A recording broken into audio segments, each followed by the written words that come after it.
I get a lot of questions about my Samurai, so I decided I'm just gonna do a little walk around overview of this thing. So starting things off, we'll just get right into it. This is an 88 Samurai. We'll just start right in here under the hood. It's got the stock 1.3, nothing special. It's got headers, Weber carburetor. A lot of people complain about the Weber, but it's been great for me. I haven't had any issues with it. One of the coolest things, it's got a Premier Power onboard welder, so I can do all those trail repairs. We got dual batteries for the winch with an isolator, so that way when we're winching, we don't lose all of our battery. Over here, we have the Toyota power steering mounted up there, and that pretty much does it for the engine bay. Shut this hood. One of the cool things that makes this Samurai a little more unique than others is my front fenders were absolutely trashed. So I cut them off and I built this tube clip. And as you can see right here, this is where I started. Took some angle iron, tied it into the rock sliders. It comes up and around, a nice little gusset. It also ties into the shock towers here. And then it ties into the shock towers here, as you can see. And then something I did a little different than most people is most guys, they like to take a tube from here and run it all the way out to the stinger. And I just didn't like that. I think it doesn't look that good. So I just bent up these little tubes on the front, and it gives it plenty of support because it's tied in 3 different spots. It's pretty strong. I went ahead and built this stainless grill with this. As you can see, we got the Suzuki logo on that. Of course, got to represent. Got a little 12-inch light bar, just enough. I don't have headlights. I don't really drive at night, so it's not really a big deal, but just in case I need lights, this is more than enough. Also, Warren 8,000 pound winch. It's one of the older models, and it's been used.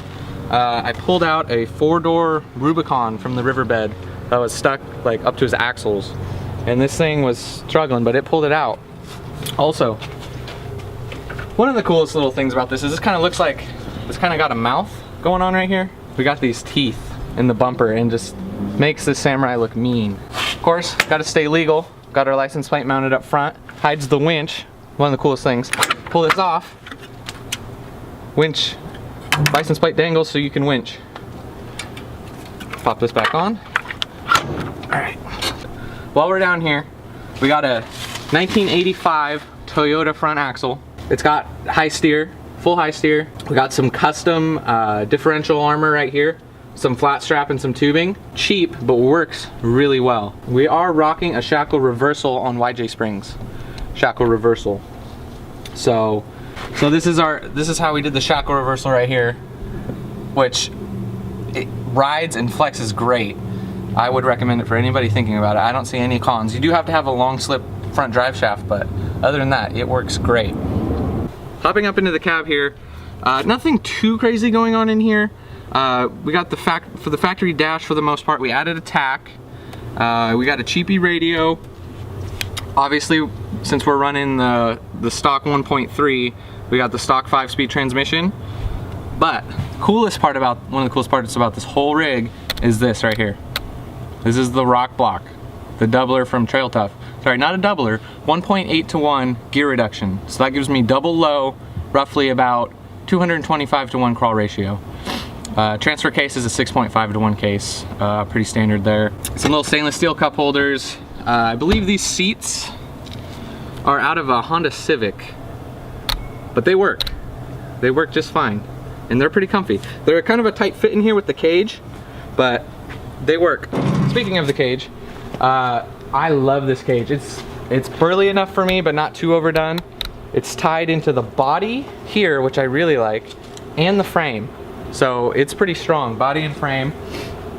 Moving back here, of course we got our little wakeboard tower speakers. Got to have music out there on the trail. And then another cool thing about this rig is this deck. This is where the dogs ride. The dogs sit up here, and then depending on where we're going, we got to stack more totes or whatever for storage. And so they kind of get like, they just ride in here. We got a little tie down for them so the dogs can't fly out in case we roll over. That would be bad. This opens up, tailgate opens, and the deck is on hinges. It raises up so you can get to your storage. This is normally where I keep all my tools, some of the stuff I don't need super often. so I can get in there, get what I need. We got a custom tube bumper with the receiver hitch. We retain the stock lights, which I think is cool, those stock tail lights. And then moving down here, as you can see, we have also an 85 Toyota rear end on XJ springs. And now these springs are flipped around. They're reversed. This is the question I get a lot because these are really long springs. So this is actually the front of the spring. But in this case, we're running in the back. And I believe these are 6-inch long shackles, 1/2 inch thick. They tend to work pretty well.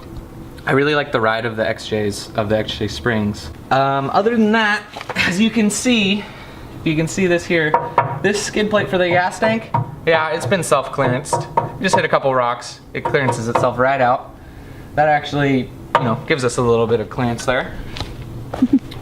Then the last thing that I forgot to touch about is 35-inch BFG KM2s. Great tire. I know a lot of people have complained about the weak sidewalls. I have had these tires, and Hollister and Rubicon absolutely wrapped around rocks, like running really low PSI, like 5 PSI, and I have not been able to break them. Maybe I've just been lucky. Other than that, I think that's about it. Besides, we do have 2-inch wheel spacers all the way around to clear these tires, to keep them out of the shocks and whatnot. Plus it gives us a little bit of width. So as far as this, it goes wherever you point it, it goes. I forgot to touch on, it does have lunchbox lockers front and rear, so we're fully locked. This thing will just climb up anything. I would like to get a little bit more wheelbase in the future. I'm thinking maybe 18 to 20 inches, stretch it, go up to something around a 37-inch tire. I think would be perfect. And then maybe someday a 16-valve motor. Just this 1.3, it gets the job done when you're going slow, but if you have to drive on the road, it just doesn't really cut it. Last thing I forgot to mention is product that I really love is the snatch cradle from Zooks Off-Road. We got the snatch cradle on here. It works with the rock block. That thing, it was tough to get in, but my transfer case does not move at all. And I am just beyond thrilled with it. It's a great product. Other than that, I think that's it. If you have any other questions about this Samurai or any of the other vehicles or videos you've seen, feel free to leave a comment below. And if you haven't, if you'd like to see this vehicle particularly or my tin top in action, check out these videos. I don't know, here, somewhere. I'll link the videos here. Check them out. And till then, see you guys next time.